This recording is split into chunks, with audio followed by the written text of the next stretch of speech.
Good morning, good afternoon, good evening to everyone on this call. I'd like to warmly welcome you all to this peer learning event, Public-Private Partnerships for Infrastructure Investment. My name is Mavis Owusi-Jemfi, and I am the Executive Vice President at the African Center for Economic Transformation. We are based in Accra, Ghana. For those of you who don't know about ACET, we are an economic policy think tank that provides research, advisory, and advocacy support to help African governments to transform their economies. We define transformation as growth with depth. So the type of growth that facilitates diversification in countries, enhances export competitiveness, improves productivity, effectively uses technological upgrading, but most importantly, enables human well-being and ensures that every single African benefits from that growth. It's also important that the growth is resilient and sustainable. So today's event that you have all joined is hosted in collaboration with our partners at the World Bank as part of the G20 Compact with Africa. For those of you who are joining us for the first time today and are not aware of the G20 Compact with Africa, or CWA as we call it, I'd like to give you a brief overview, but my colleague Vincent from the World Bank will expand further in a few minutes. The CWA was launched in 2017 under the German G20 presidency, and it was focused mostly on promoting private investment in Africa through improvement of the macroeconomic environment, strengthening business and financing frameworks.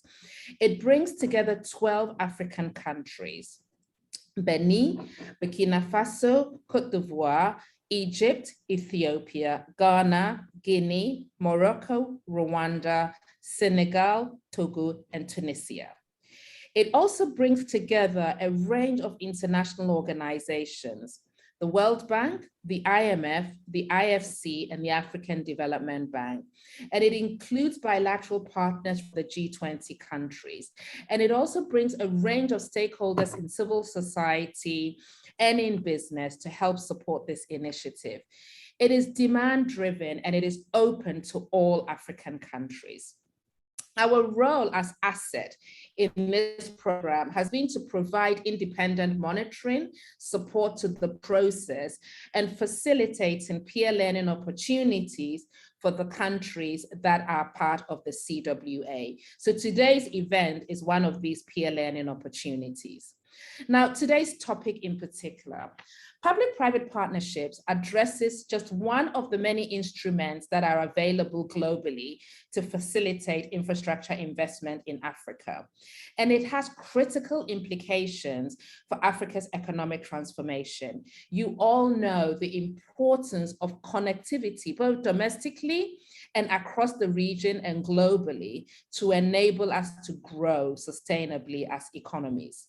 The African Development Bank estimated in 2018 that as a continent, our infrastructure needs are between 130 to 170 billion per annum.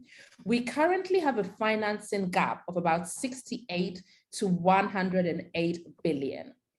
Now, given the current economic situation globally, but particularly in Africa, and with the recent World Bank projection that we are at risk of going into stagflation, this gap and the need for financing has really been heightened. And that is why all policymakers in our continent must find creative ways to bridge this gap. And PPPs offers us one way in which we can do this.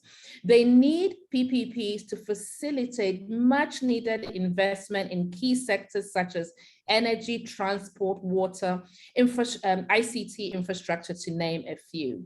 But we also need money to improve our technical capacity to develop the kind of bankable and quality infrastructure projects that attract private investment. And we also need to build our skills to really negotiate better deals when we are negotiating these PPPs. So today's workshop or learning event We'll explore the various challenges and opportunities for countries who are part of the CWA, but for countries who are not in the CWA and have also joined us today. We will explore these opportunities so that we can facilitate learning and conversation that hopefully will lead to practical support in the development of better PPPs. I'd like to say thank you once again for all of you for joining us. I am really looking forward to learning from our expert on the panel today on how we can do PPPs better on the continent. At this stage, I would like to hand you over to my colleague, Frida, who is the real expert in this space, to facilitate and moderate today's session. So Frida, over to you. Thank you so much, Mavis, much appreciated, and welcome again to everyone. So we have a packed session today. Very quickly, we have a number of opening remarks this morning, or afternoon, wherever you are. That will be followed by a case study on PPPs, as well as a panel discussion. And then we will open the floor up to our countries and other stakeholders to engage in discussion before we close. I just wanted to share a few housekeeping reminders. So the chat is open for you, so please continue to note your questions as we go along. The time for your questions will be during the country response and discussion, but please feel free to type them in the chat and we will be scrolling and taking note of those questions. We will also be posting detailed speaker bios in the chat in case you would like to find out more about your speakers as we go along. So without much further ado, I would love to move on to our first opening remark for today. That's Professor Dr. Danang Parikesit, who is joining us all the way from Indonesia. He is the T20 lead co-chair, and he is also a leading infrastructure and transportation expert in the Southeast Asia region. He's a professor at the University of Gadjah Mada in Indonesia and has held various roles as co-chair of transportation, the technical committee of the National Research Council. He's also a fellow engineer, which I'm excited about, and an honorary fellow of the ASEAN Federation of Engineering Organization. He has many other accolades to his name, but also what I'm most excited about is that he has practical experience with the Indonesian Ministry of Public Works and Housing. He headed the Indonesian Toll Road Authority and has managed over 2,000 kilometers of toll road networks. So he's coming with real world experience. So Professor Danang, over to you. So thanks, Freda. I hope you can hear me well. And good morning, good afternoon. Here, 8 p.m. in Jakarta, Indonesia. So very good evening. Thanks again, once again, Freda and Mavis for inviting me. In fact, Mavis has been also very much instrumental in the T20, especially on the Task Force 8 on infrastructure, investment and finance as one of the co-chairs. So once again, I thank you and your organizations in helping shaping the future communique of the T20 for the G20 leaders. I'm very pleased to talk a little bit about this topic, which is very much of our concern at the T20 and especially on the task force on infrastructure, investment and finance. The infrastructure working groups or task force emerged first time in Japan back several years ago, and since then the issue of promoting PPP has never been out of the agenda. So it's stay there, showing the big interest of both developed and developing countries in pursuing and promoting PPP projects, especially for infrastructure developments and infrastructure finance. When I helped the Indonesian government back 17 years ago in establishing Indonesia Toll Authority, we have actually had a 27 years of experience of attracting private sectors and toll roads. So our first toll road was established and operated in 1978. So it was quite a long time ago. And in only 2005, the regulatory authority for toll road concessioning was established. And in 1987, the first private sector concession company has awarded the contract for build, operate, and transfer toll roads. So we have a very long history, like 44 years of history of introducing private sectors into toll roads, and we learned it very hard way. Not only because at that time, 44 years ago, we have not got a proper regulatory framework and the business environment that allows us to recognize the risk associated with private sector investments. But when you look at different studies globally, every PPP study, PPP that was studied showed that it has a perceived risk for the state far more than the private companies. So this is one of the big challenges that we face, not only for ourselves, but also to different countries. A significant example was in the Jakarta water in Indonesia, where 2 PPP contracts resulted in substantial losses to public water utility companies. In 2011, it was reported a financial loss of 18 million. And when we do not stop the contract, it was estimated that we will have to pay 2.4 billion losses and closing the cooperation agreements. Another example in the developed country was the Castor project in Spain, where this offshore gas storage power plant was halted after gas injections caused more than 1,000 earthquakes. The project has never been used, and the Castor project has cost the public $3.3 billion US, which is currently paid through the increased gas bills. In Peru and Latin America, the renegotiation process to build a new airport to PPP in Chinchero has resulted the needs to change the whole structure of the projects. And after a series of investigation, the government finally decided to cancel the contract on the national interest. So we see many of successful projects, but we see failures in the PPP projects. And I think it's best for us to learn from both the success and the failures of PPP projects. The recent survey conducted by the International Sustainability Resilience Center in 2020 shows that among 164 PPP practitioners, they see that the risk is now becoming more complex and more difficult to mitigate. So I think it's posed us a challenge that how can we best mitigate all the project risk and better allocate the project risk among the parties involved with the concession agreements.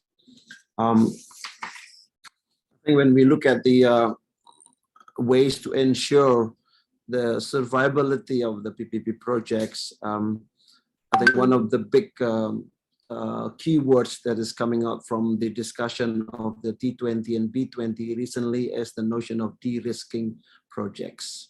How to de-risk the projects to allow private participations to come into play. And I think we need to understand that there are two big project risks, two levels, mainly. One is at the country levels, the second is at project levels. We have to unpack those risks so that the whole ideas of bringing in private capital, private monies into projects can be made successfully. While the country risk depends on the role of the fiscal and monetary authority, many of the project risk lies on the ability of the government contracting agency to understand the risk borne by the private sectors, to have more flexible regulations to allow them to play and stay there for the longer periods. So risk in constructions, land acquisitions, financial instruments that allows them to sustainably financing the projects is becoming the big issues in the past. Today, in many of the developing countries, especially also in our country, Indonesia, the operational risk is becoming big attention to the concessionaires, how to operate the infrastructure more efficiently. So I think there's also been a discussion within our groups to see the role of multilateral development banks, the sovereign wealth funds, the national guarantee funds, as well as the land acquisition funding agency to be the catalyst of this and to absorb those risks that is becoming more apparent and more complex. So I think we need the whole structure to allow PPP to come and to play. And I think this webinar is going to be an excellent opportunity for everyone in this room, also the participants of the webinar, to exchange their ideas, to exchange their experience, to learn from each other's knowledge on doing and undertaking the PPP projects, especially on infrastructure. So I congratulate ACET for organizing this webinar. I hope the result of the webinar, the discussion, will not be benefiting the participant, but mostly what we can take to be used for our knowledge in the G20 and T20 events in November this year in Bali, in Indonesia. So once again, I hope that you have a fruitful discussion, and thanks so much once again for giving me this opportunity. So thank you, and back to you, Freda. Thank you so much, Professor Danang. Some great points there. We will definitely be taking this back in November through our policy brief and other engagements. Thank you so much. So our next remarks are from our two CWA co-chairs. First, we have Mr. Frank Schneider, who is the acting head of division for development finance at the German Ministry of Finance, also known as BMF. So Frank, over to you. Yes, dear colleagues, I hope you can hear me. Good afternoon, good morning, selamat malam, to Indonesia also. It's an honor for me to be here at this important meeting. My name is Frank Schneider. I'm in charge of the Development Finance division here at the Ministry of Finance in Germany. So greetings to all of you. You might have seen that in the news that we are just meeting one day after G7 leaders together with heads of states from Senegal, Indonesia, many other economic powerhouses have just concluded their deliberations in Elmau, Germany at the G7 summit. And you may be also aware that those leaders have underlined the need to progress towards an equitable world, to stabilize our economies against the background of a much worsened fiscal position in many countries around the world, be it both the LICs as well as the developed countries. And to be a bit more specific, leaders have also called for a global response from the global community to those challenges. And with regard to infrastructure, leaders have committed to sustainable infrastructure investment with the need for more investment into sustainable, inclusive, climate resilience and quality infrastructure. And as a conclusion, to put a number on this, leaders are aiming for the mobilization of up to $600 billion in public and private investments over the next 5 years. So Marvis, in her introduction, just mentioned the staggering numbers of the investment gap. This is obviously a global number, but nonetheless, you can tell from this, there's a lot of work to be done. So therefore, I believe it's timely. And I believe it's anyway timely for us to meet today because this topic of PPPs perfectly fits our reform agenda, as I believe a lot of our partner countries at the Compact with Africa have extensive experience with PPPs over the years, right? They have a very good understanding of the potential benefits, but also of the challenges. And Professor Danang, you have just outlined a number of also challenges ahead when looking at this particular instrument. So I can say that also from the perspective of the G20 Compact with Africa, I can say that, you know, over the past 5 years since this group has been established, we've been working to improve the framework conditions for growth, for jobs creation. So therefore, I believe this topic fits perfectly into this wider umbrella. And I can say that the German government appreciates the ongoing efforts to continue our collaboration in this since our launch, and we are striving for this sustained success. We have, from our perspective, from the German side, a clear message. We remain strongly committed to the Compact with Africa and to foster exactly this sort of dialogue and cooperation with our African and international partners we're having here today. So without going into too much detail, you may be aware that at the last meeting of the Africa Advisory Group at the G20 level, we have agreed on the number of reform trajectories. So, for example, improving our support, our assistance, right, our support tools, also enhancing prospects for small, medium-sized enterprises. And I just wanted to say today that while this is obviously ongoing, right, and we welcome everyone to join this discussion also and bring his ideas and perspectives, we believe that our collaboration and mutual learning will be key in overcoming those obstacles we're facing. So therefore, also from my side, a big thank you to the organizers of this event, to the hosts, which are ACET and the World Bank Group. So I'm looking forward to the discussions and want to thank you again for hosting. Thanks a lot for having me, and all the best. Thank you so much, Frank. Much appreciated, and thank you for those insights as well. So next, we are going to have our colleague, Sandile Dubé. Sandile is the Director G20 at the International and Regional Economic Policy Division at the National Treasury in South Africa. Sandile, over to you, please. Thank you, Frida. Good afternoon, good morning, and good evening, colleagues. First of all, congratulations to ACET and the World Bank for hosting and coming up with this workshop. I think it's very timely, as Frank has said, and I think it's one of the things that the CWA members have been asking us to do, is to have various other engagements between the two G20 AAG meetings in a given year. So I think this comes at a timely occasion, and given the topic, I look forward to the discussions that will be taking place today. So governments, including South Africa, are faced with a challenging macroeconomic environment, and due to the COVID-19 pandemic, there are now many competing pressures on budgets and tax capacity.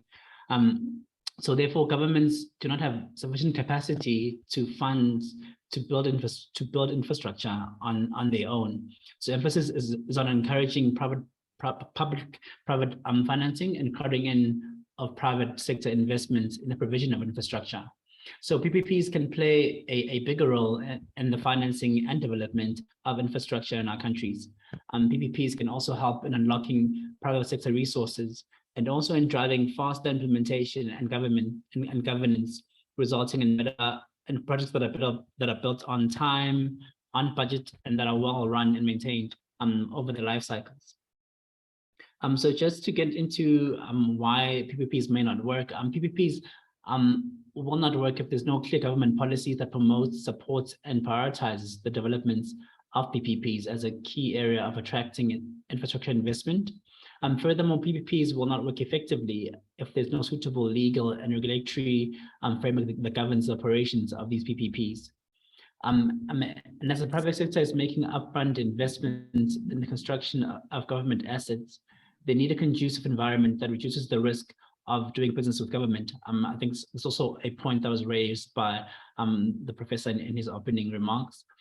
So coming up with feasibility studies, assessing value for money for government, ensuring optimal risk transfer, setting up PPP agreements and PPP contracts requires high-level skills and capacity, which is often not sufficiently available in government, which then this often delays the development and approval processes.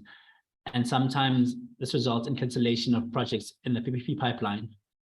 So lastly, PPPs must provide a win-win situation for government as well as the private sector, and negotiating contracts that provide tangible benefits to both sides helps in building trust and builds confidence on both sides. Thank you. Back to you, Frida.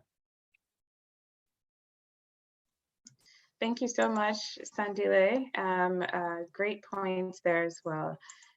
Next on our list is our colleague from the World Bank, Dr. Nathan Rono-Tumising. He's a senior PPP specialist at the IPGP Global Practice Group in Nairobi of the World Bank. Nathan, I'm going to stop sharing so that you can go ahead and share your slides. He's going to give us an overview today of PPPs, and he comes with a rich amount of experience from Kenya as well. So Nathan, over to you. Thank you very much, Frida. I will not be sharing slides today. I want to talk through my themes. So thank you very much for putting together this event. I think conversations like this are crucial for bringing together a meeting of the minds on what is most important to do in terms of putting into place enabling frameworks and systems and ecosystems for PPPs. Actually, one of the things that perhaps we could do is to reframe the question in our webinar today, which is essentially, why are PPPs not yet working for Africa? And I think Professor Danang made it very clear in his quick global review of experiences from around the world that PPPs have been successful, but they've also been failures. So one of the things that I think I want to underscore at the beginning is that PPPs can be catalytic, PPPs can be successful, but they do not come with complexity. They are complex, they are costly, and a lot of the times, they are not options or alternatives to budget. And I think this is a mistake policymakers make a lot of times. We usually tend to say, if we can't get budget lines at the national level for projects, we stick it to PPP pipelines. Now, from a project selection perspective, assessment of PPP suitability sometimes suffers on the back of expediency in project planning and delivery choices. These are critical issues that we need to talk about. But I think, as have been outlined by some of the colleagues that have spoken before me, these are incredibly difficult circumstances. COVID has introduced pressures and challenges to a world that was already facing development constraints. COVID has become very disruptive. National economies have contracted, tax bases have shrunk, personal incomes have been eroded. There's been massive disruption of the global supply chain. Commodity prices have gone up. And all of these issues have introduced immense fiscal pressures on governments. Then there are emerging global risks and threats coming from conflicts, such as what's happening in Ukraine right now. And we've all seen the disruptive impact that has had in terms of how the world is functioning today.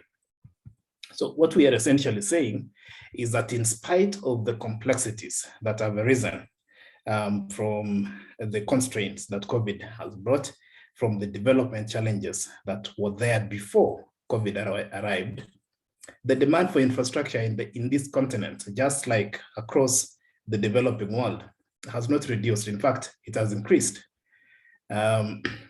Mavis reflected on the financing gap that we need to fix to achieve our development objectives of the continent. These infrastructure deficits remain high, and they're becoming more complex because demographics are changing. Across Africa, across the Compact with Africa countries, we are seeing progressively improving health outcomes. Child mobility is reducing, child mortality is reducing. The impact of that is that we are increasingly seeing greater pressure on basic services, demand for education infrastructure, demand for health facilities, demand for water services, demand for sanitation services, a rapidly expanding demand for reliable energy, a demand for transport, digital connectivity.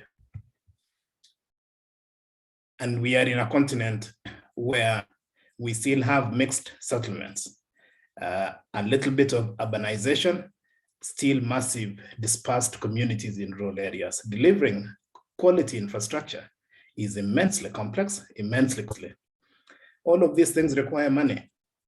And so they place a lot of pressure on our governments across Africa in terms of looking for alternative, creative ways of financing infrastructure. And many are turning to PPPs. And indeed, PPPs can be part of the solution. But we know PPPs will never replace public investment financing. They can only complement how governments finance PPPs. So one of the reasons, I think I'll add my views to some of the observations that colleagues have already brought forward. One of the reasons that PPPs are not yet working for Africa is a frequent perception, as I've said, that PPPs are alternative to budgets. So they tend to cloud out effective and efficient project selection, which has introduced complexities in terms of attractiveness from a PPP suitability perspective. The other challenge has been what we seem to observe across several economies, which is essentially countries pursuing PPPs as a separate activity away from general centralized public investment management. What that has done is to introduce disconnects in public investment planning. It has exposed PPPs to process capture by different interests within countries, and in certain cases has also driven mistrust and fragmentation of public institutions. This heightens bureaucracy, it has increased transaction costs, and it also slows down the deal life cycle. These are all features that are not attractive to the private sector. So if we want to unlock private sector, we need to improve public investment management ethics. Looking at our compact with Africa countries, since the launch of the compact in 2017, there's a very common vein that is visible across all countries. We are all at the very beginning stages of putting into place effective PPP ecosystems. I see a lot of us are developing laws and procedures on PPPs.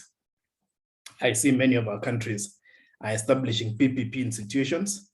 I see many of our countries building PPP project pipelines. I see many of our countries adopting PPP disclosure frameworks. I see a number of countries focusing on utility reform, looking at ways to create more efficiencies in state-owned enterprises and so on and so forth. All of them targeted at improving the business environment for the private sector.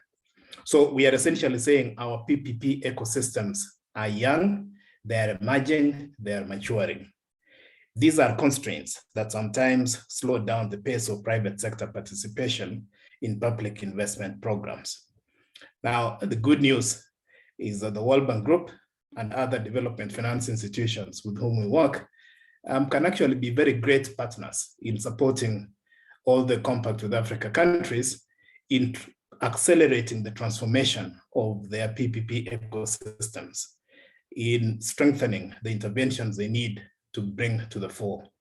The World Bank has got various tools at all stages of a PPP ecosystem, and it is possible to work out arrangements that can provide the kind of support that countries need to accelerate the transition of the PPP ecosystems to make them more attractive to investments from the private sector.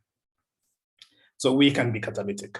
But we also see, when we look at the practice across Africa, across the Compact with Africa countries, that most of our countries are struggling with unsolicited proposals. Now, unsolicited proposals can be very draining. They can be diversionary. They can be competition avoiding mechanisms.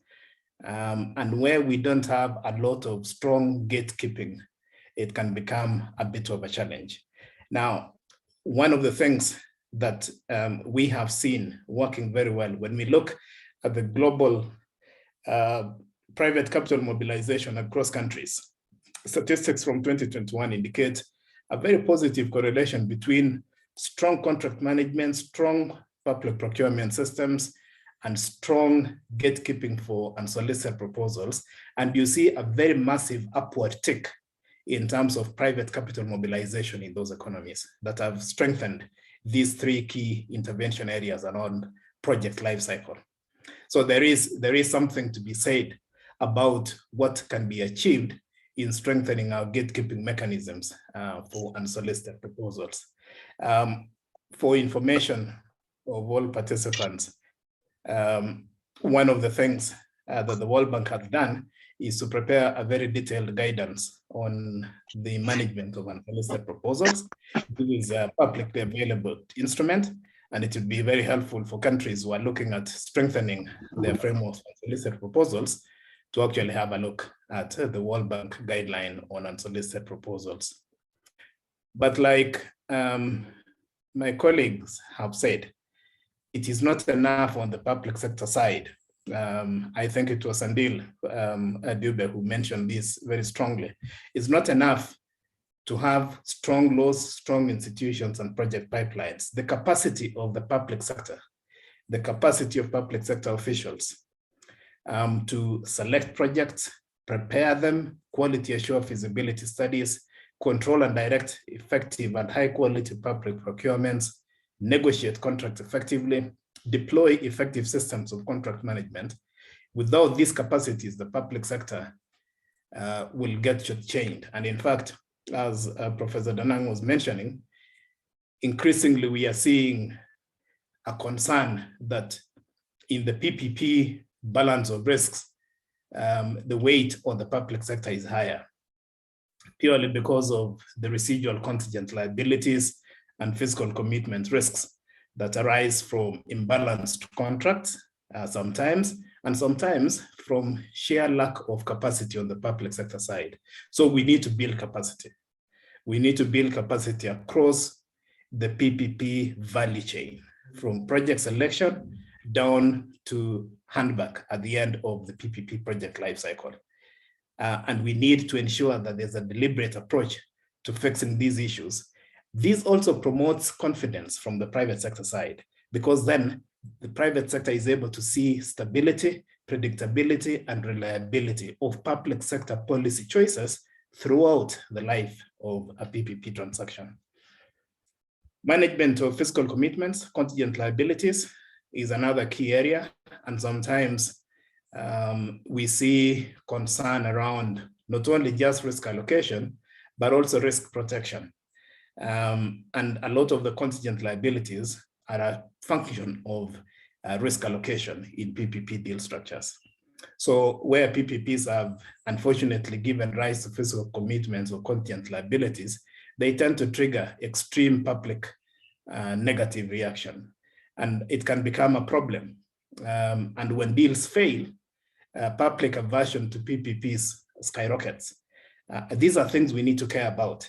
And therefore, establishing a very credible and strong framework that centralizes and locates PPPs within the general public investment management system, establishment of a clear PPP value proposition in terms of the conditions that define and the conditions under which PPPs can be undertaken, and adopting fiscal commitments and contingent liability evaluation, assessment, allocation, and management principles becomes very key.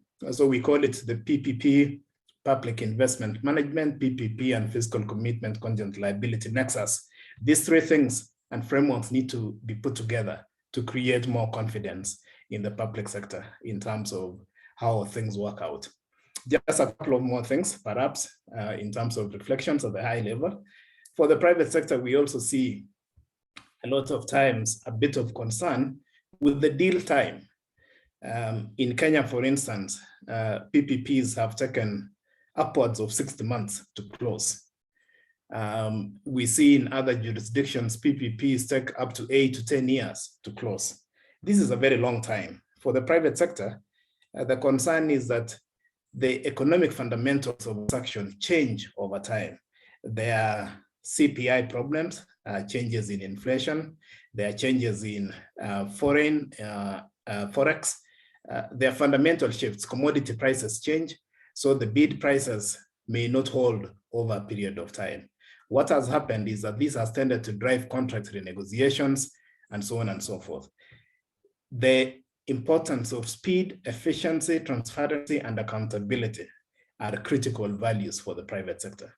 And these are things that we need to deal with. Sometimes the public sector does not take a lot of care in allocating a lot of risks to proper parties within a deal framework. We see a lot of mismatches, for instance, in the energy space, where you have utility companies being off-takers. You sometimes don't have clarity on how to allocate transmission line risks. Sometimes there are constraints, as has been mentioned, around land allocation. If these issues are not taken into account and underwritten within the contract allocative outcomes, it becomes a challenge in how, in the level of confidence that the private sector places in deals. And where confidence is low, private money does not walk in. So we need to address all these issues to take care of constraints. And then we need to be careful about what sometimes could be called political projects. Some projects are very dear to policymakers, but may not actually be fundamentally viable from a private investment perspective.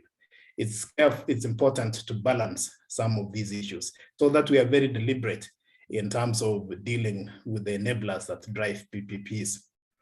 More generic ecosystem issues are of course relevant.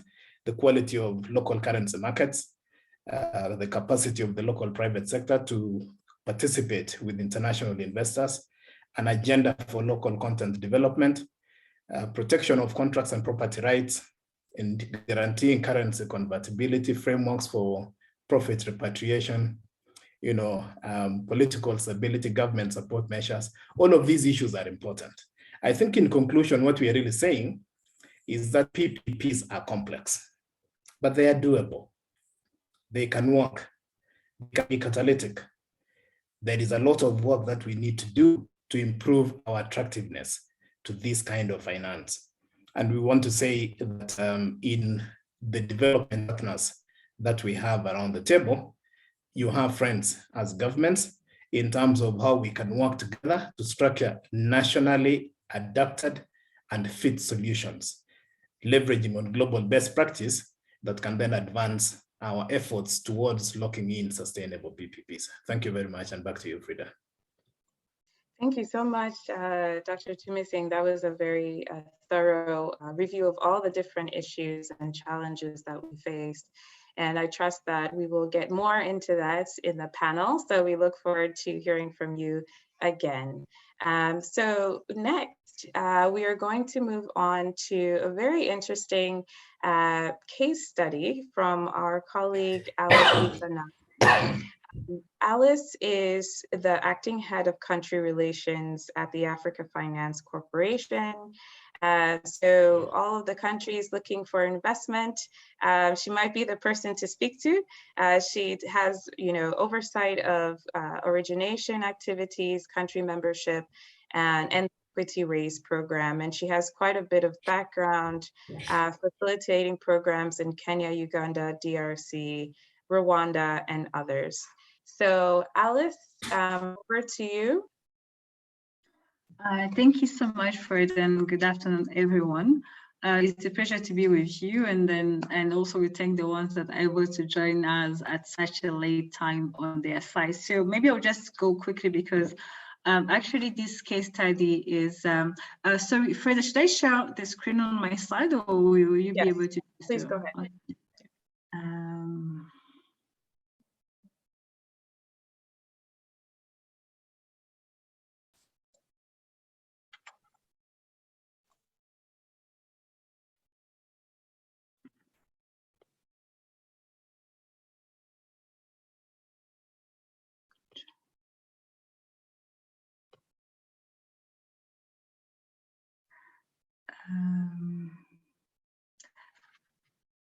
It says the window is invalid. Let me try again.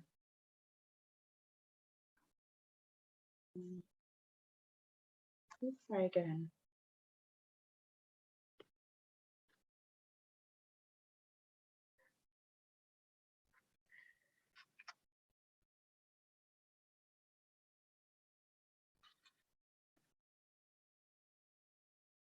I hope you should be able to see this now. Okay, great, perfect. I'm sorry for that. So today we're just going to discuss of a case study that takes place in Djibouti, which is the wind power firm in Djibouti. So for the ones who are not familiar with Djibouti, is a small country towards the Horn of Africa. And could you magnify your slide for us, please, on presentation? Thank you. It's hard to see. Great. Is it now? It's perfect. So as I was saying, Djibouti, actually in terms of energy consumption and production, at its peak, the power demand for Djibouti is about 90 megawatts. However, out of those 90 megawatts, 70 megawatts were actually imported from Ethiopia. While the national grid is able to produce about 8% of installed capacity, the country is only able to operate about 15 megawatts. So about 3-4 years ago, the government decided to review their strategy when it comes to the energy and power sector in the country, and especially to be able to be self-reliant and reduce their importation of electricity out of Ethiopia. AFC was already having a technical assistance program in the country for some time in terms of being able to, what actually Nathan was discussing earlier, to identify what are the project the most suitable for PPP investment in the country across the power sector, the transport sector, the water sector, and also other related logistic opportunities in the country. So from that technical assistance program, the government of Djibouti signed an MOU with Africa Finance Corporation to be able to develop a 6 megawatt power wind project.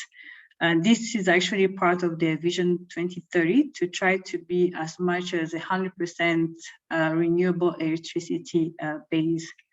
AFC and the government of Djibouti started to work together, and they onboarded new partners, which included FMO, which is the Dutch Development Bank, as well as a Climate Investor One, which is a private arm of the FMO.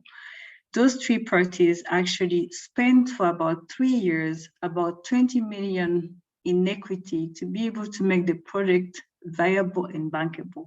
And that included both in terms of creating a PPP framework in the country that was conducive for power sector, an attractive power sector in the country, and also do all the feasibility studies to be able to have informed decision as the asset was being developed. This was the first time ever from the government perspective that such a project, which is an IPP, was able to be undertaken. 2 years later, about actually last year, and I put 2019 there because that was the initial goal that was there. The project started in 2017, and the financial close was expected by Q4 2019. But given the complexity, which is also what my colleagues before were referring to, it took much more time to make sure that the asset was developed in a way that it was going to be sustainable over the long run. And only last year, we were able to reach financial close and be able to pursue construction of the asset.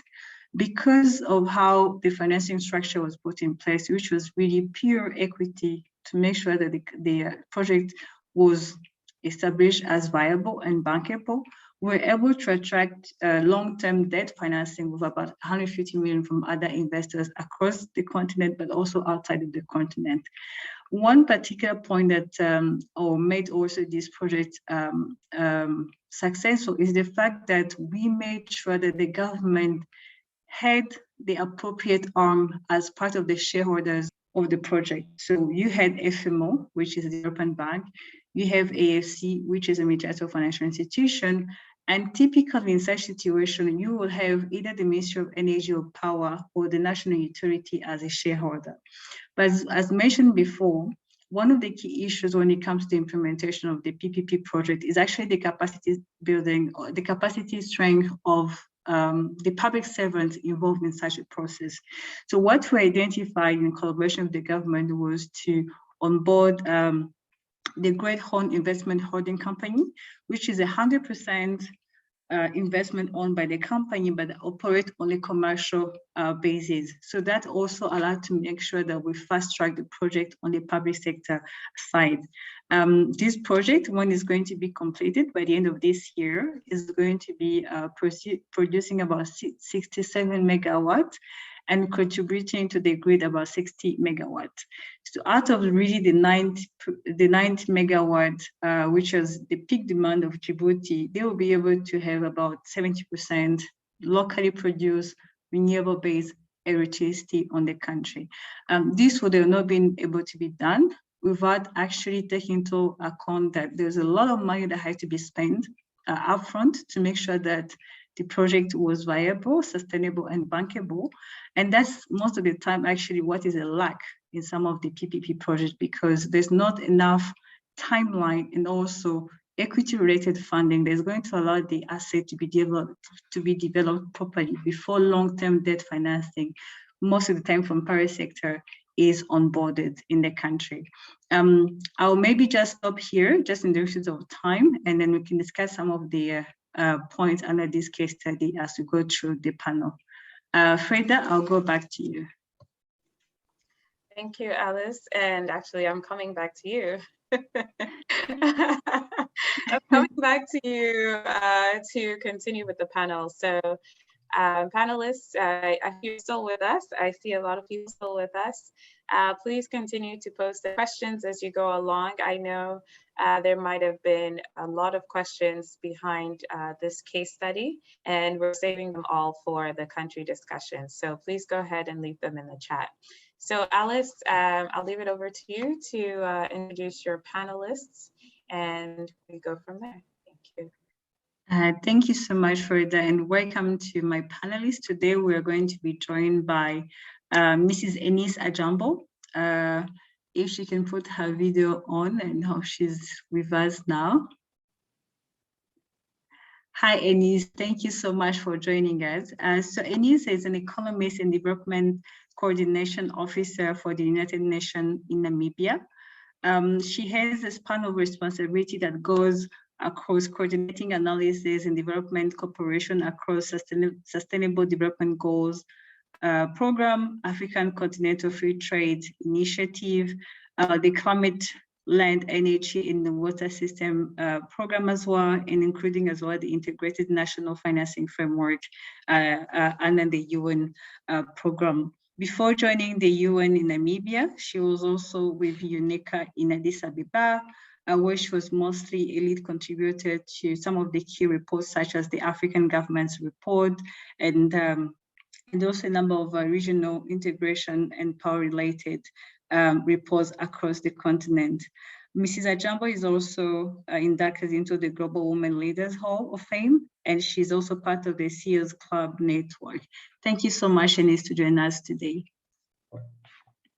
Our second panelist is Mr. Ibra Wahabu. He's the lead for infrastructure and connectivity within the Economic Division Program under PIDA and NEPAD. He's based out of South Africa, and his primary focus is around providing countries with regional economic communities with technical assistance, especially under early stage and project preparation phase for the energy, transport, and water sectors as well.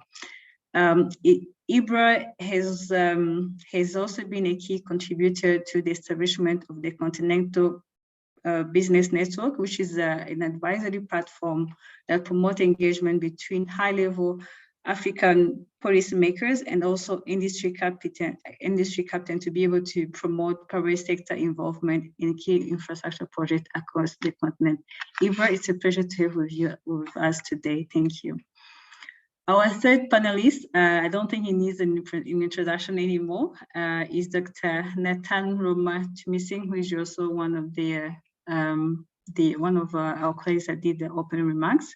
Just to refresh you in terms of his background, He's a senior public-private partnership specialist at the World Bank. He's based out of Nairobi, and he's responsible for upstream and mainstream support for the establishment and advancement of PPP ecosystem and associate technical assistant in East and West Africa.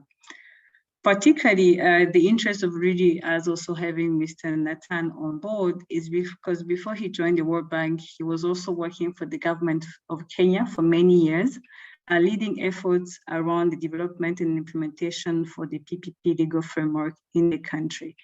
Over the past 22 years, his focus has been really around delivering effective ecosystem for PPP projects in the energy, water, sanitation, education, housing, and transport sector. Thank you, Nathan, to also join us as part of this important discussion. So diving directly in some of the conversation we really want to have today, I will maybe start with Enis as the first question. Enis, as you probably know, because you are a key contributor to this discussion, last year the ECA, in a collaboration with ACET, completed a study on the fiscal risk of PPPs, specifically the structure and institutional risk, which are typically under the purview of the policymakers. So really today wanted to hear from you, like in terms of experience across the different countries, Namibia, you're also based out of New York and Ethiopia as well. What do you think are some of the measurements government can take to strengthen public institutions and de-risking the operation framework to be able to attract both domestic investors, but also non-domestic investors as well? My sister Alice, thank you. Thank you for having me. And it's good to be back in the company of friends at ACET with whom we worked on the report, the benchmark study on PPPs in Africa. It's always fascinating to me to be a part of conversations on PPPs because there's a significant amount of knowledge and information and a significant amount of technical know-how that's all over the place. So one of the motivations for the study, the benchmark study, and we think it's the first ever study on PPPs specifically in Africa. So that benchmark study, it focused on fiscal risks given the financing landscape that I think Nathan spoke to Mr. Dube on the continent, which is for us in the UN, we want to achieve the SDGs, the Sustainable Development Goals. So we're thinking about all the possible sources of funding that are available, and we want to crowd in the private sector. And PPPs is one instrument, and we find it interesting because then we're also bringing in the whole element of cooperation between the public and the private sector. So the way the study came about is there was demand for it.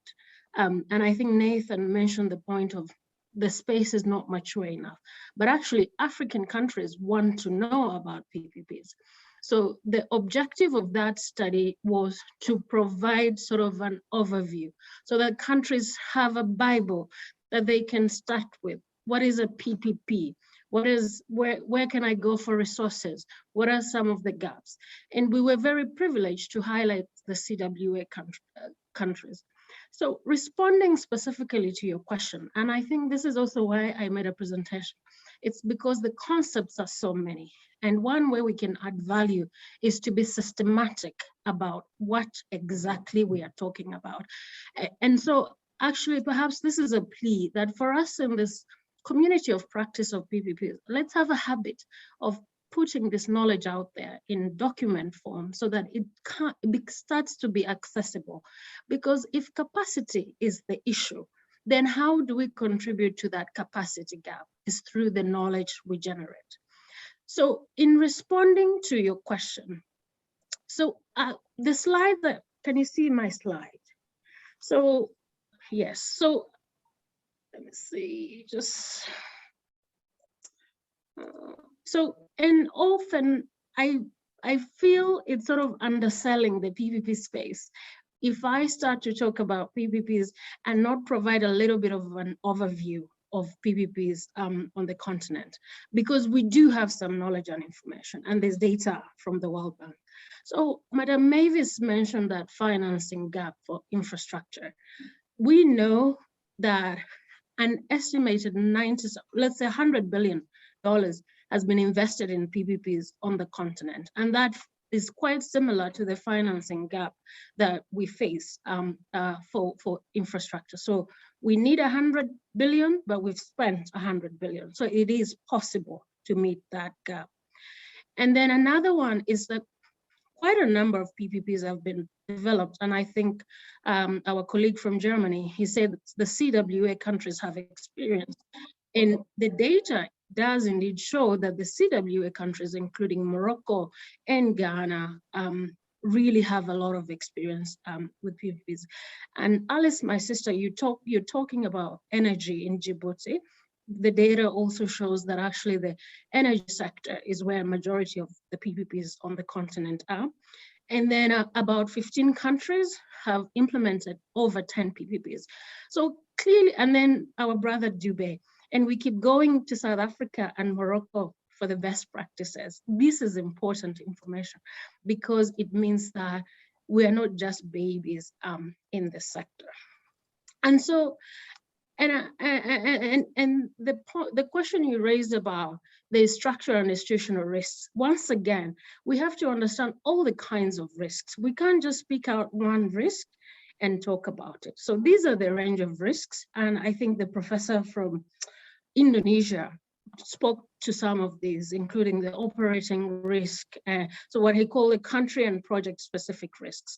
So when we're speaking to our member states, we have to bring all this information to the fore, and also for them to learn that the risk allocation, for example, when it comes to the operating risk, who is responsible for that risk in PPPs? We have to think about this private sector, but also it's a shared risk. And I think a very good point that Nathan made is that at the end of the day, financing is for government. And Alice, you talked about equity financing for the electricity project, but majority of PPPs, 70% of the funding is through debt. Then the question is, if government is bearing the brunt of the risk, then what is the responsibility of the other partner, which is the private sector? So we need to have these conversations whereby we can balance the risk and we also allocate it fairly and effectively. Anis, that slide you just put there, slide number 3, I think is quite an important one. And if you allow me to maybe bring Ibra at that level, and maybe also ask him his experience in terms of implementation from an AUDA-NEPAD experience, because as you clearly mentioned before, there has been a lot of success in terms of implementing PPPs, but at the same time, the sentiment in the market remains mixed. So maybe it would be good to also to understand that in terms of practice and also providing capacity to the relevant government and practitioners, what has been the experience from AUDA-NEPAD in engaging the country? Ibra, please allow me to bring you at this time. Thank you very much, Alice. Thank you very much to Anis also for the points she just made. I'm very happy to join the panel and indeed this very important conversation, which I think colleagues have emphasized that is more than timely.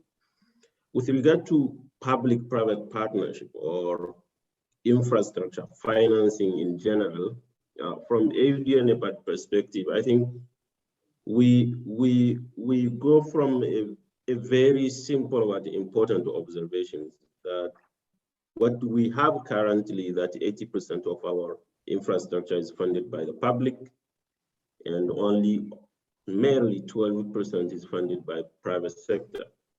So that's one. Number two, I think we have also mentioned at the introduction the importance of the infrastructure gap, over 180 billion annually of investment.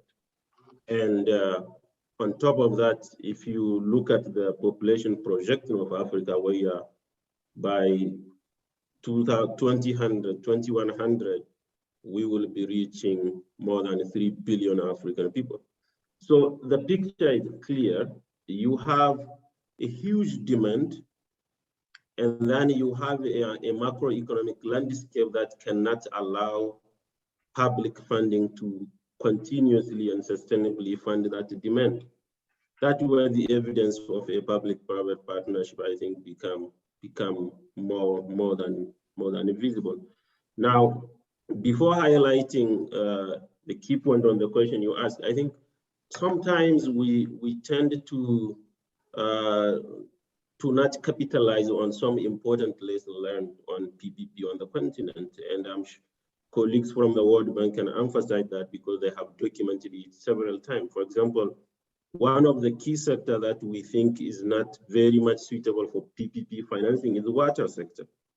But in Africa, in Cote d'Ivoire in particular, you have a PPP structure in the water sector that have lasted more than 62 years, since 1959, where the initial structure was to provide water for around 170,000 people. And now the same structure, same PPP, is providing water for more than 7 million people. And I take the example of Cote d'Ivoire to put aside some of the general perception on PPP in Africa, which is risk, political instability, shift in demand, lack of infrastructure. Cote d'Ivoire went through all of that. Cote d'Ivoire went through the political instability, the conflict, but that PPP survived. So we have good practice. It's a matter of getting them, learning them, and build on them. Now, from AUDA-NEPAD perspective, generally for infrastructure development and PPP in particular, we see it through three angles. One is prioritization and project development. These are the main challenge. How can we assist the African countries to build prioritization of PPP or infrastructure project pipeline? Generally, we have a good experience at national level for small scale projects, but regionally speaking and continentally speaking, it's a bit lacking. And because as AU Development Agency, NEPAD, our objective is an integrated development of the continent. So we come up with the Program for Infrastructure Development in Africa, PIDA, which focus on cross and transboundary and integrating projects. The PPP and the financing for those type of projects, because they involve so many countries, become even more complex. And that's why the issue of prioritization even become more relevant. After prioritization is the issue of project definition, the project development. And that's where the issue of capacity that Nathan mentioning. Currently, not in all countries you can have a PPP unit. Sometimes when you have the PPP unit, it's a very marginal team within the Ministry of Planning or within the Ministry of Financing. So it's very important that we design an approach to capacitate institutionally and individually our institutions and our officials at national and regional level that deal with infrastructure financing and PPP structuring. And we are doing so. For example, over the last 2 years, we have a dedicated training for government officials in the PPP sector. Unfortunately, one of the lessons we are observing is we train those officials, and over years, they moved.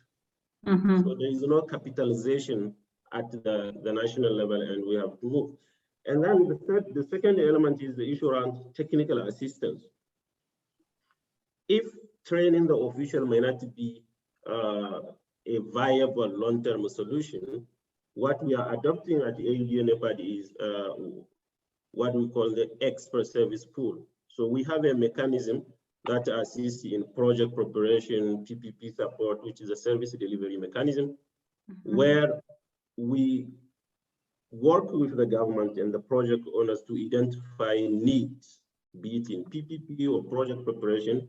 And then we deploy a team of experts to work with the government or with the region and address the issue, capitalize the knowledge, transfer it, and move to the next challenge. It's very important because it helps us to save resources and time. And the final point I would like to make is being pragmatic. I think generally when we are talking about PPP, and also Nathan mentioned it, is that sometimes we tend to think PPP as an alternative to government commitment, or it's an alternative to private sector financing.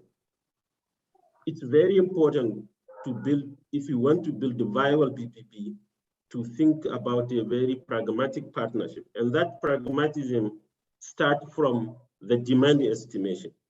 Many of the failure in PPP, you will see it in the transportation sector, where the traffic demand is overestimated because of a number of excitement during the project structure and negotiation. And because of the lack of capacity, sometimes we moved on. And the private sector— Ibra, if you allow me, because I think that's quite an important point you just mentioned in terms of sector attractiveness when it comes to PPP. Yes, and if you allow me to bring that to Nathan, because as you mentioned, the World Bank Group has done a lot of work around PPPs, not only in Africa, but across the globe. So maybe, Nathan, from your experience and from an institutional knowledge from a World Bank perspective, do you think the success of PPPs is defined by sectors? Have you found from your experience if there's some of the sectors that are more prominent to be successful using the PP framework, or does it really come down more from the strengths and the efficiency and the capabilities of the delivery units of the PPP project? And maybe you can use also Kenya as a case study in terms of what they have seen in the market and evolved. Thanks, Alice. I think what we tend to see is that in very many markets, the transport and energy sectors tend to outpace most of the other economic sectors when it comes to PPP transactions. And I think it just boils down to the project fundamentals. Projects that have got fairly strong revenue links tend to move a little faster, tend to be more attractive, but also tend to be more exciting to policymakers. Social infrastructure have tended to be complex because of the social issues. And governments have not always been very robust in sort of tinkering with very price-sensitive social services like health, water, sanitation. Solid waste has not been very well organized in the past. A lot of interests across many urban centers. So what we tend to see is that roads, investments in ports, sometimes investments in airports, but all the time investments in energy, whether thermal or renewable, have tended to attract quite a lot of, you could call it fast mover advantage when it comes to PPP market development. But I think going back to the fundamentals of what we are talking about, I think we need to step back and ask a fundamental question. And the fundamental question is, what do we want PPPs to do for our economies? It must always start with the conversation on the public investment management and design perspective, and then designing frameworks and interventions that can then help to deliver on the national development vision. So that prioritization conversation is really, really key. When I look at the experience of Kenya, for instance, the energy sector far outpaced all the various economic sectors. Over the last 30 years plus now, Kenya has been implementing PPPs in the energy space, and it's a very stable business model. It continues to attract investor interest. The renewable energy is now growing in leaps and bounds. And so the country has substantial experience in delivering and deploying PPPs in energy, but particularly on generation. There has not been enough traction when it comes to PPP transmission lines, for instance, because there's been challenges around having, clarity on the revenue visibility. Secondly, we've seen a lot of uptake of roads PPPs. Now we are beginning to see urban infrastructure likely to take the next critical step. There has not been a lot of success in university student hostels, for instance. So countries differ in terms of their approaches, but I think fundamentally we need to go back to the fundamental question of what do we want PPPs to do? How do we define them? And where do we locate them in the public investment framework? Back to you, Alice. Thank you. Thank you very much, Nathan. That actually takes back to the next key question, and maybe I'll come back to Ennis for that. On the issue regarding how do we make sure that PPP projects are beneficial for the local economies in the local population as well? How do we strengthen the how does government work to make sure they negotiate a better deal for their country and make sure it's sustainable enough for the local communities? Thank you, Alice, for that question. You're quite smart. It wasn't a part of the briefing, but it's an excellent question because this is exactly what the work on PPPs in the UN is about. We have what we call People First PPPs. And Nathan has heard of this. And I think when we started the work on People First PPPs, everybody asked, what does that mean? A PPP is a PPP is a PPP. Why People First? So I think this is where for us as the UN, we're coming and saying, all right, we need to incentivize the private sector in benefiting or contributing to the development of infrastructure in country. But at the same time, the evidence across the globe is that there are some downsides to some PPP projects. A very good one is in the health sector in Lesotho. I think most of us are experts here. We've read about this Lady Queen something hospital. And so we want to do something about this. We still believe that we need to crowd in that financing. So to benefit, basically contribute to the SDGs, we have sort of some guidelines that we can follow to ensure that PPPs benefit the population. And one of the principles that we advocate is accessibility, which is the extent to which basically the beneficiaries within the community will be able to benefit from the PPPs. The other one is on stakeholder engagement. We've had a number of PPP projects where people have had to be moved. I think we're hearing about transport, but the question sometimes is where are these roads being built? So stakeholder engagement in the process of the design of those PPPs also can sort of mitigate some of the risks that have to do with people not benefiting significantly. Another major important one, especially for African countries, is the economic effectiveness. So this is where the fiscal risks comes in. And I think Nathan mentioned the contingent liabilities. We are concerned about those contingent liabilities. So in our guidelines of People First PPPs, we are pushing for these principles that ensure that sustainability and inclusivity are a part of the process to develop PPPs. Over to you, Alice. Thank you very much, Ennis. And maybe I'll just take a few questions from audience as well, just to make sure that it aligns with the shared experience from our panelists. Ibra, I'll maybe come to you. We have one question from the audience that is asking, how does PPPs negotiate the aid regimes that are geared towards infrastructure development in Africa, especially that of MCC Compact 1 and 2? And I think this also kind of like, it's a prolongation of what Ennis just mentioned on how to make sure that the government negotiates win-win contracts for their countries.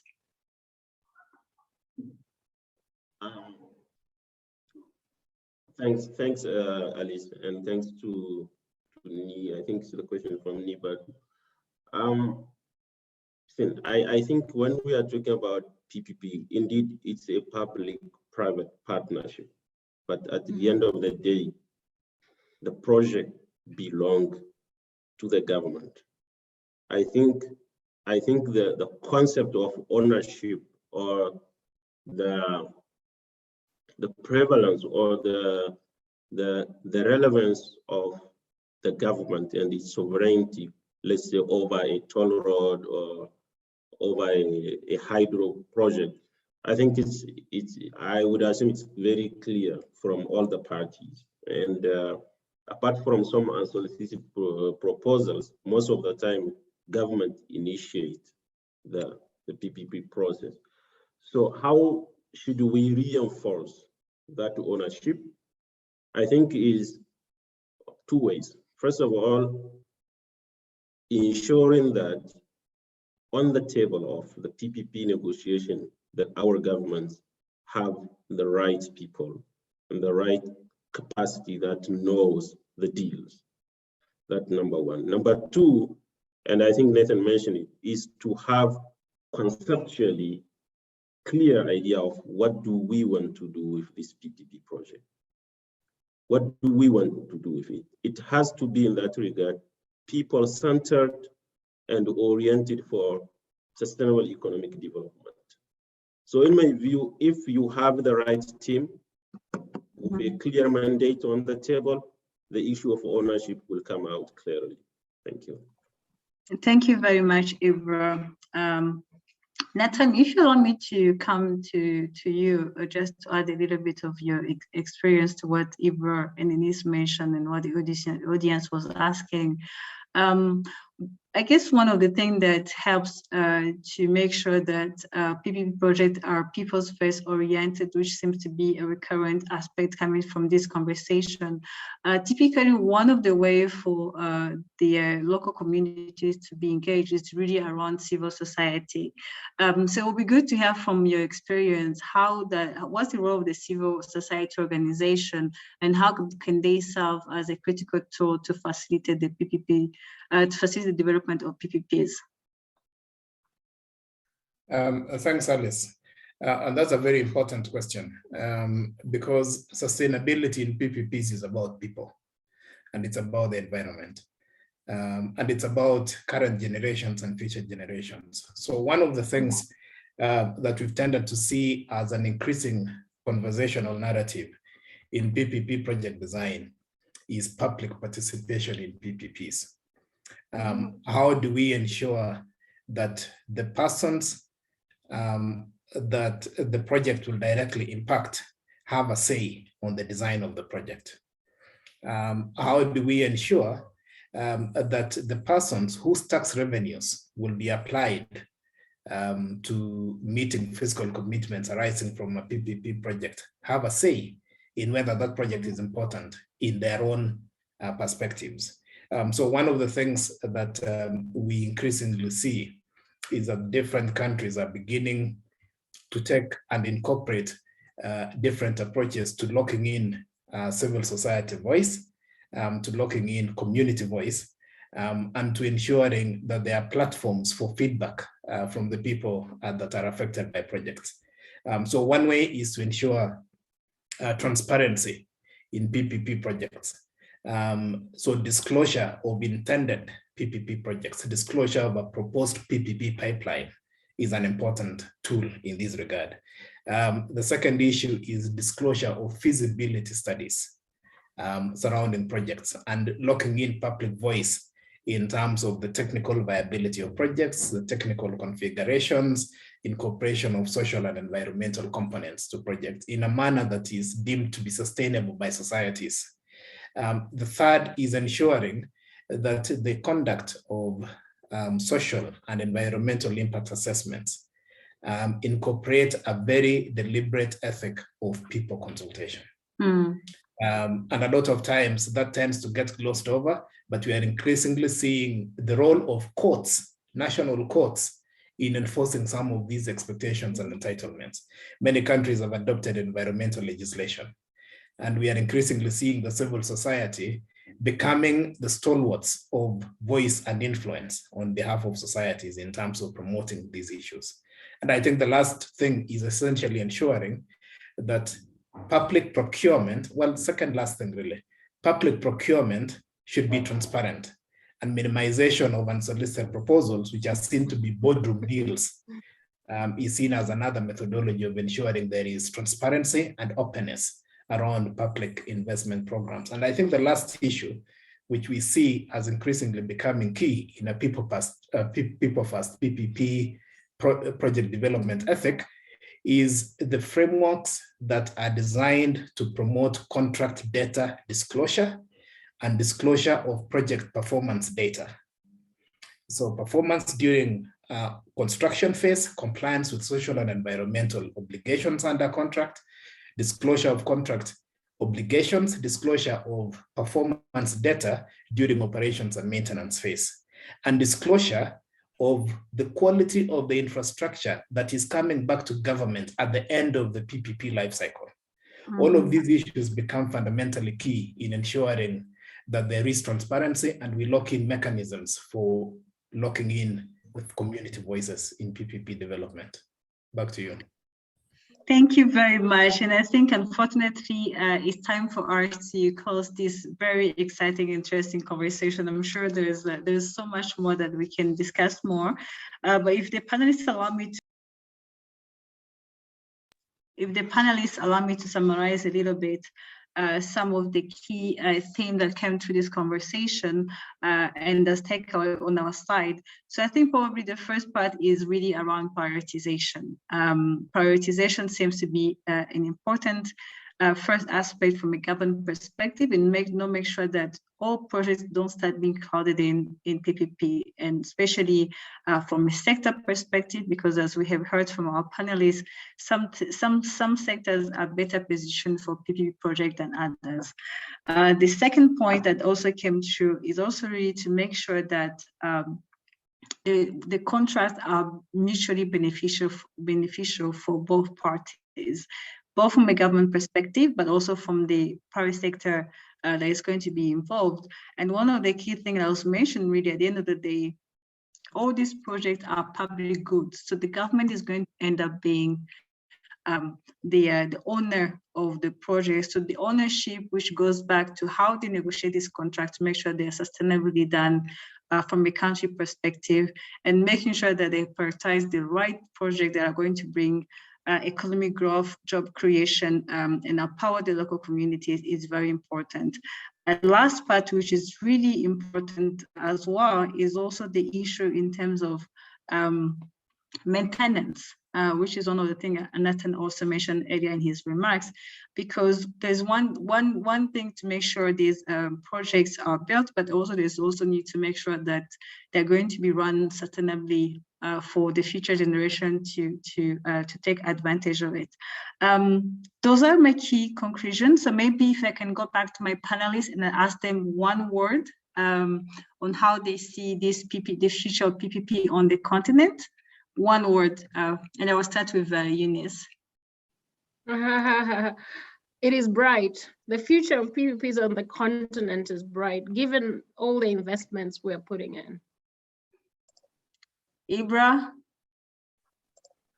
It is, it's clear, but emphasize on the early stage design of PPP. Thank you. Nathan? We have to be deliberate and passionate and focused in what we need to do to be successful in PPPs. Absolutely. Thank you so much. I think there was one question that was around if we have any mapping around mapping investment opportunities for the private sector, either small or big. I think the ACET report that was done in collaboration with UNECA may provide some guidance on this. And also the World Bank really has done multiple studies around this thematic area, and that can also be found on the World Bank Group website as well. Freda, I'll hand back to you. Thank you so much, Alice, as well as our distinguished panelists. That was a great session. I love the closing words. The future is bright. We need to be deliberate.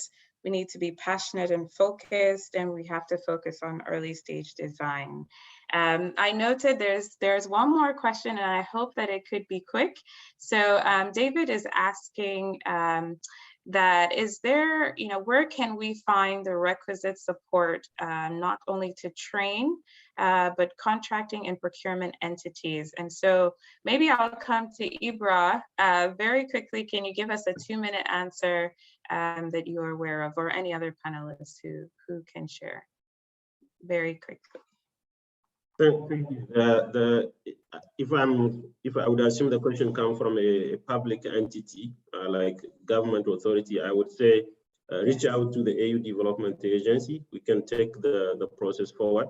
But I do know also the African Development Bank provide support to African countries on those issues through the Africa Legal Support Facility. Thank you. Great, thank you so much. Thank you so much. All right, so please, we will come back to any remaining questions, hopefully if there's more time in the next session. But we do want to give some of our countries opportunity to respond. So I'm going to invite my colleague Vincent to join me as we co-moderate this next session. We have first off, we have Monsieur Jite, who is from Senegal.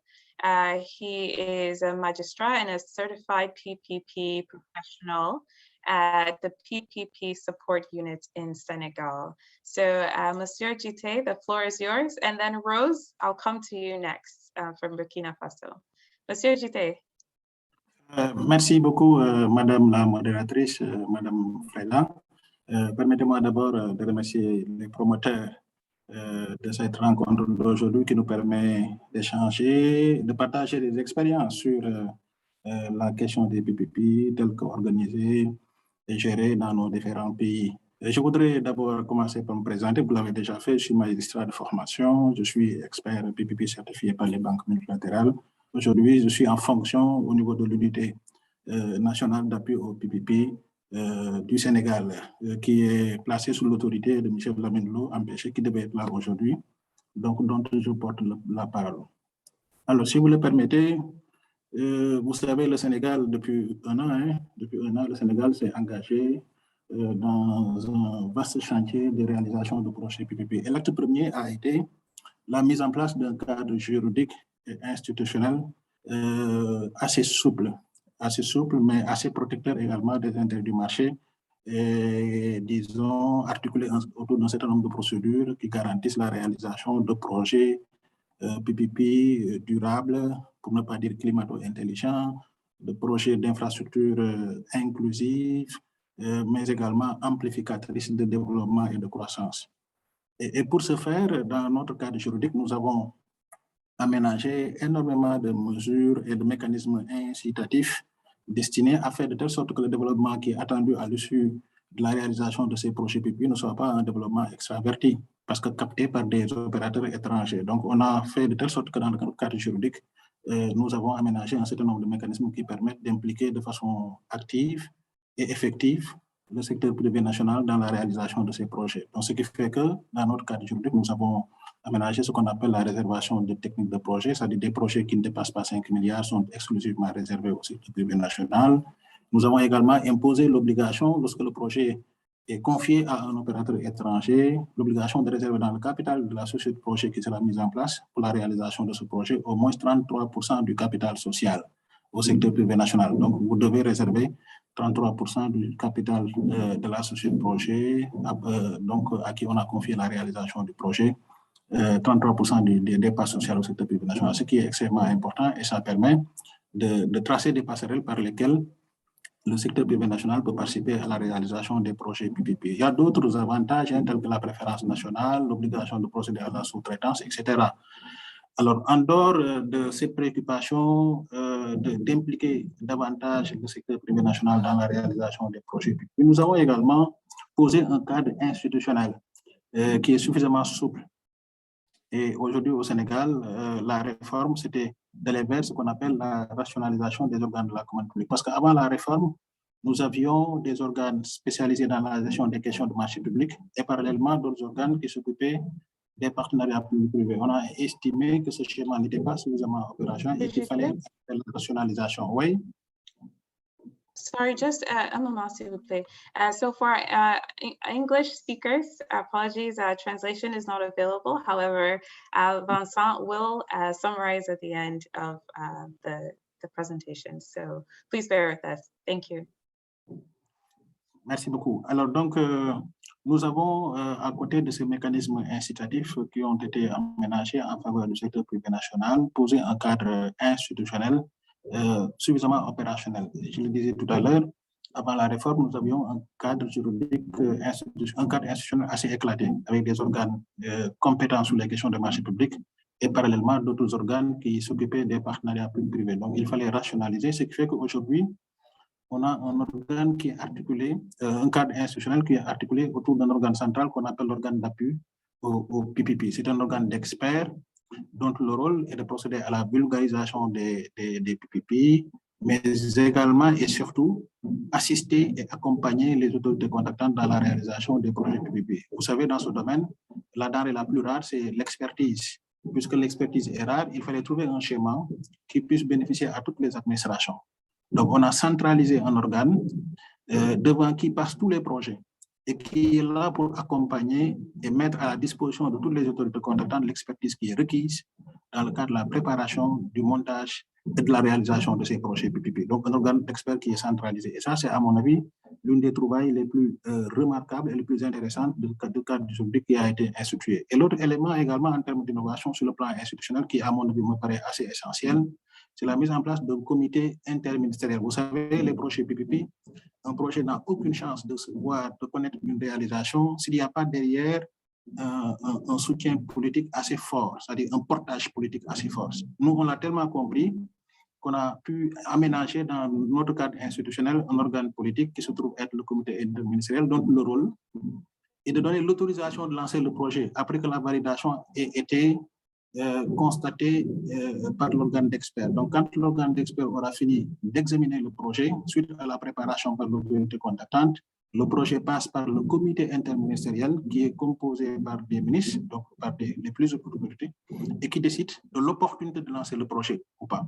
Et une fois cette autorisation donnée, ça veut dire quoi? Ça veut dire que le projet a un support, en tout cas un soutien, pour ne pas dire un portage politique très fort, qui généralement garantit la réalisation de ces projets. Et ça, c'est extrêmement important. À côté de ces deux organes qui structurent un peu le cadre institutionnel, nous avons les organes de contrôle, un organe de contrôle a priori, dont la mission est de traquer la procédure pour mettre en évidence les pitfalls, c'est-à-dire les approximations et les manquements pour amener l'autorité contactante à les corriger.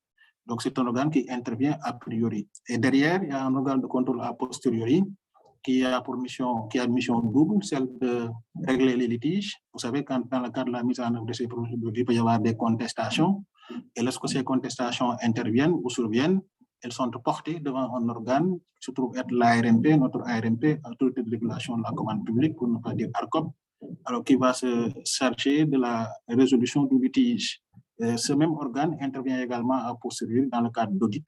Donc, après que les procédures aient été définitivement déroulées, l'ARMP commande des audits qui vont au niveau des autorités contactantes pour regarder toutes les procédures et vérifier si la réglementation a été scrupuleusement respectée. Aujourd'hui, dans le cadre de la mise en œuvre, le Sénégal a engagé un chantier de constitution ou de construction d'un portefeuille de projets.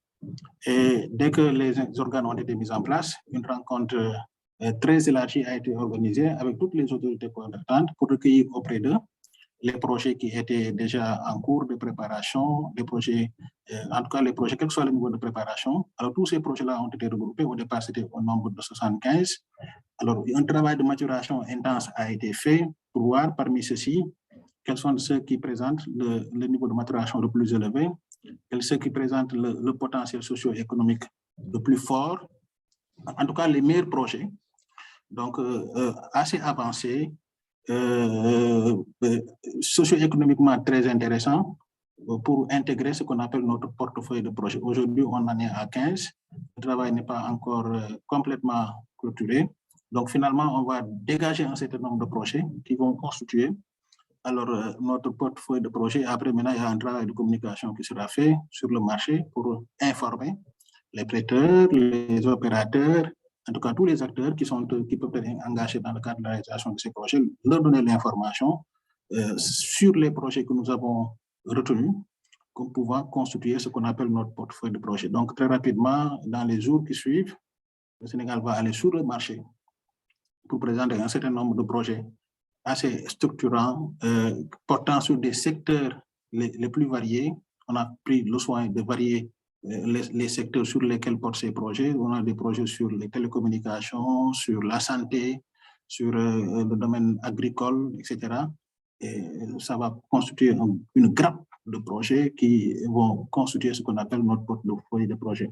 Donc, ça, c'est également extrêmement important et c'est le chantier aujourd'hui le plus immédiat autour duquel nous nous sommes mobilisés. Donc, pour revenir un peu sur le cadre juridique. Oui. S'il vous plaît.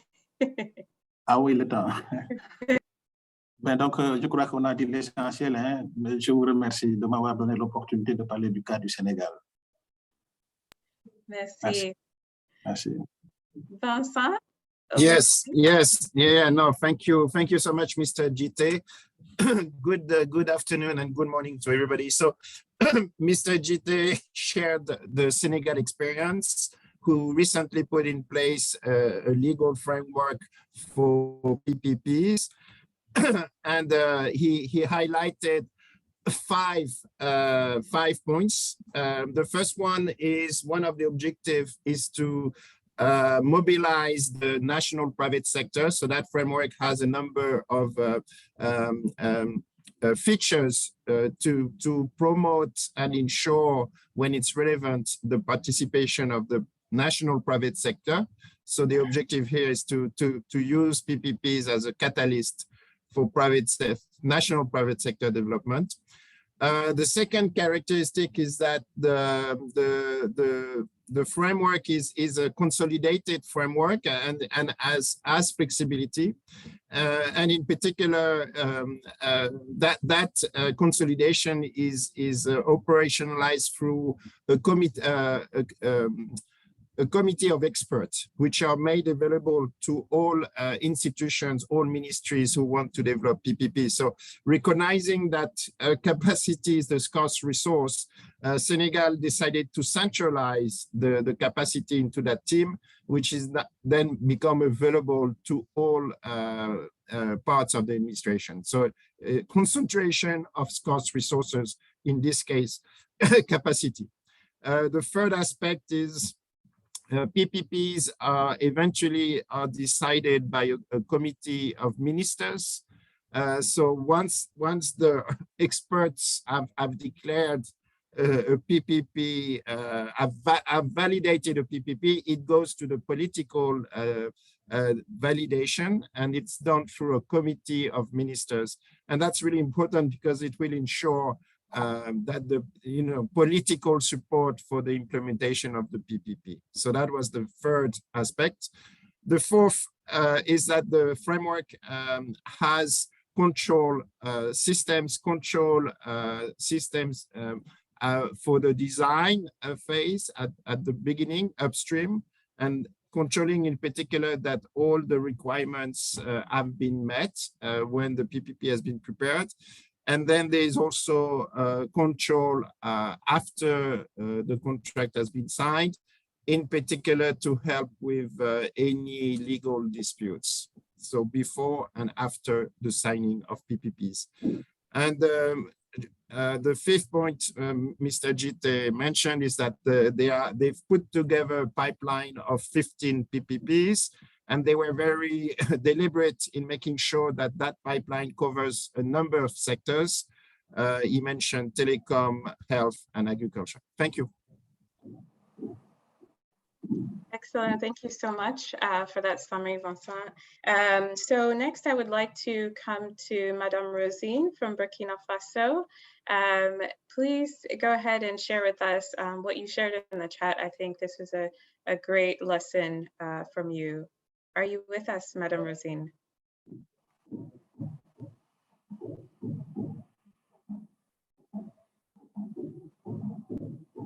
I'm not sure if she can hear us. Okay, Madame Rosine, we'll come back to you. I would like to then come to Morocco. I have here Ms. Rahmoun Fatima Zora from the PPP unit of Morocco. Are you available to share with us?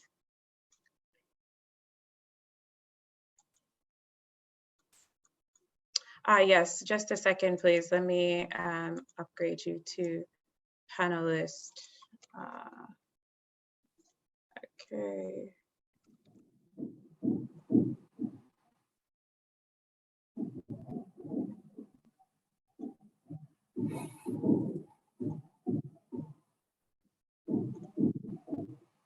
Sorry, I'm getting some background noise. Could you please mute if you are not speaking? Okay. Okay, Madame Fatima, you should be able to speak now. Please go ahead.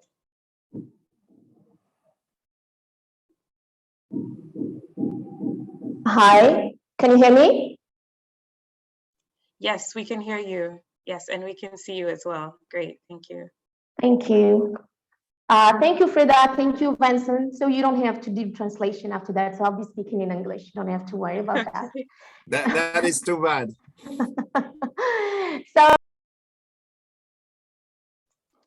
thank you so much, Dr.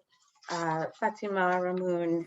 Those were some excellent points. Wish we could have taken them all down and probe further. So actually, we have just a few minutes left. Participants, if you would allow me an extra just 5 to 10 minutes, because you touched on one point that I think one person asked here, which was feasibility studies. He asked, how does disclosing feasibility studies tie into competitive procurement? Is there anything that you could share from your experience on that, just in 1 minute or so?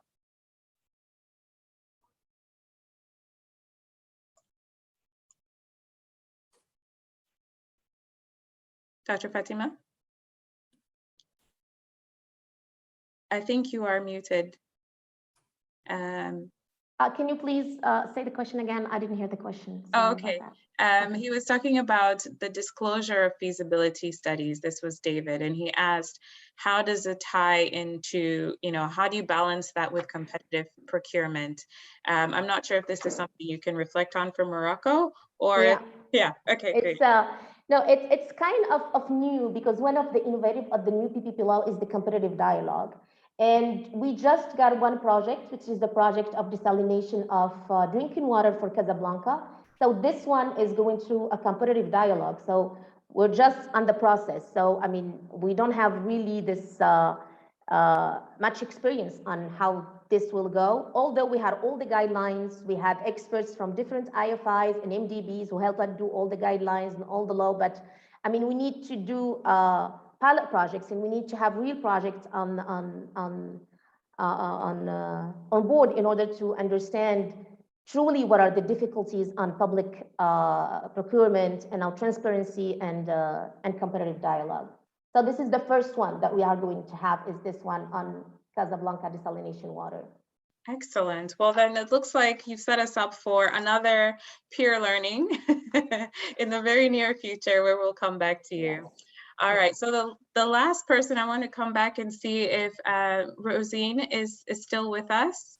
We'd love to hear your perspective from Burkina. Okay, great, I see you. Great. Yes, good afternoon, and sorry for the problems that I had with my bandwidth. If you don't mind, I will disconnect for the video, because the power is really slow here. No problem. Okay, thank you. Thank you so much. I would like to, I see we don't have enough time, but let me congratulate you for this opportunity. I wanted quickly to share the experience of Burkina Faso with highlighting some points. Number one, I think that during the presentations from the panel, one point was very important, the prioritization. In our case, when we prepared our 5-year plan, we already had a list of important projects we wanted to implement or to fund through the PPP modality. So it was decided in advance. That's number one. The second thing I want to also highlight here is the question of the legal framework. That one is really important. The legal framework is important, the conditions, how you can sign the contract, et cetera, et cetera. That one is very important. And it's also important because it's a question of accountability. We had very often the National Assembly challenging us, calling us to go before them to explain what is going on the implementation of the modality on the projects, et cetera, I think that's important. In terms of accountability, we have to pay attention to that. The third point is the technical capacity. We have to put in place a multi-sectoral team, having the line ministries and also the finance, namely the customs, the fiscal, et cetera, taxes, authorities. They were all part of the process to make sure that we are sure that they are representing the interests of the country. I think that's the technical team, the capacity is really important. The fourth one panelist was talking about, some sectors that should not be used for the PPPs. I do not believe that it should be taken that way.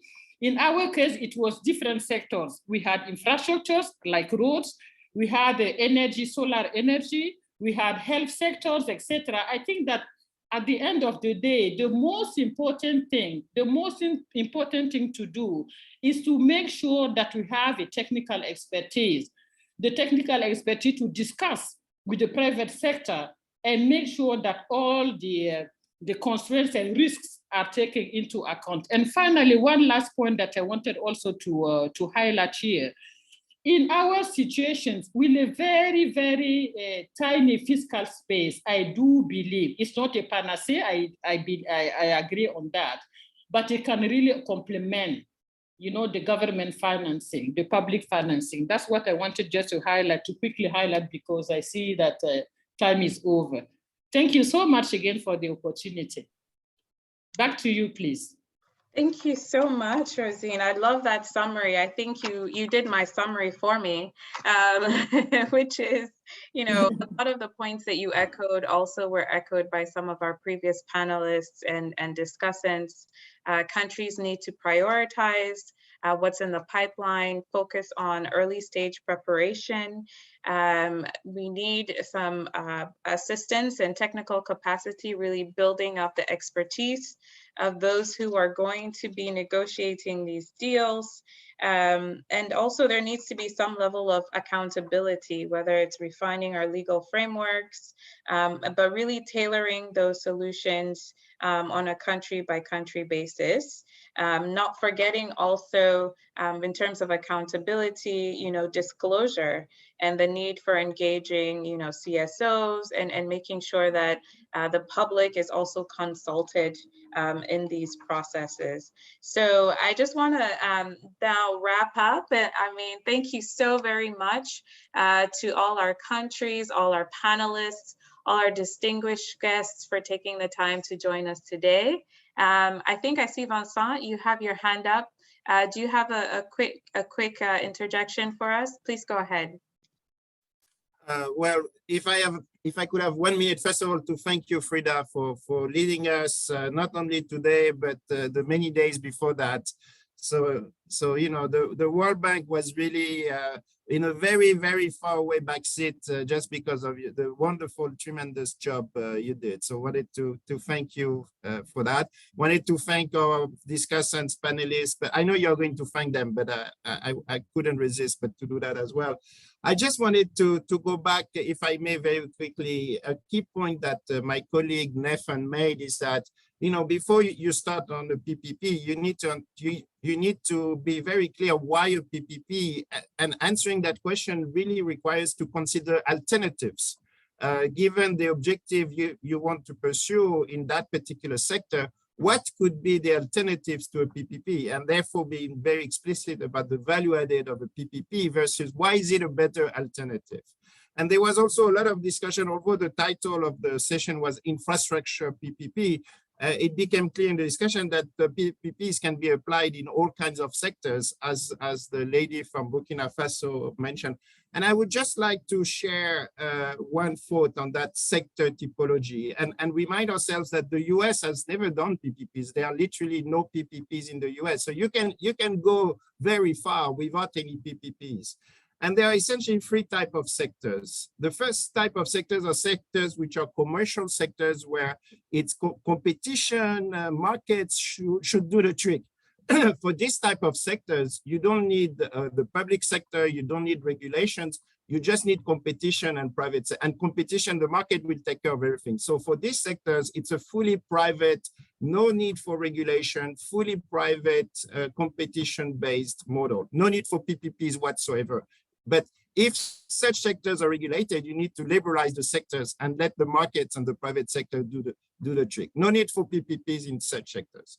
Then you have a second type of sectors, which are natural monopoly sectors. So like bridges, sectors where by the nature of the sector, competition is not going to happen easily. And for these kind of sectors, you have three options. One is the fully public sector model, so 100% public. And the benefit of that is that it's relatively simple to implement. The alternative is fully private, but with regulation. So a regulator which regulate the private monopoly. So it's 100% private, but you need a strong regulator to make sure that the private monopoly is not going to abuse his natural monopoly position. So it's fully private with regulation. And then somewhere in between, you could have some kind of PPP. And the third type of sectors are social sectors, where markets can work, where competition can work, but where there is a public good element where you want to provide access. So that would be health, education, water.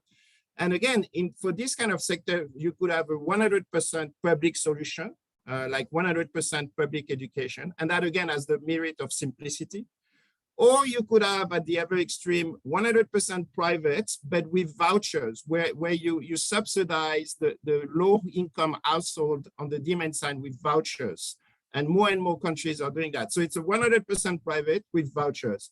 And then in the middle, maybe PPPs. So I just wanted to provide this very basic framework for the different types of sectors to help countries assess alternatives to PPPs. Because that's so important. And again, the US did quite well without PPPs. Thank you so much. That's very useful, Vincent, to have that framework. So thank you so much for sharing that with us. Obviously, this is a topic that needs further engagement and further deliberation. Our colleagues from the OECD are also here, Bakari and co. Thank you for your contributions as well. And we know that, we have been discussing how to build this technical capacity. We are collaborating with AUDA-NEPAD and OECD, and of course, hopefully bringing the World Bank as well. Vincent, I'm giving you prior notice on how do we build this community of, practitioners and continue to share this learning so that it's not lost. I think somebody mentioned that, you train them, I think it was Ibra, you can train people and then they move. But what are the creative ways that we can look at to ensure that the knowledge stays within the public sector, private sector contributes, and everybody else contributes. So please stay tuned for that. Also, we will be having more peer learning sessions in the coming months, hopefully focusing on how delivery units how countries are structured for delivery units. We will announce the date in the coming weeks, so you have more time. But also feel free to send me an email if there is a topic that you as a country would like us to explore in a future peer learning session. ACET is maybe the speaking piece on this, but we have a whole number of partners, including the World Bank, our co-chairs, who are all supporting us and helping us. Special thanks to Vincent and Claudia at the World Bank for supporting on this one. We really appreciate you. And so it's 10 minutes after. I would like to thank everyone again for joining us, and we wish you a wonderful day wherever you are. Hope to see you on the next call. Bye-bye. Thank you. Bye-bye. Thank you. Bye.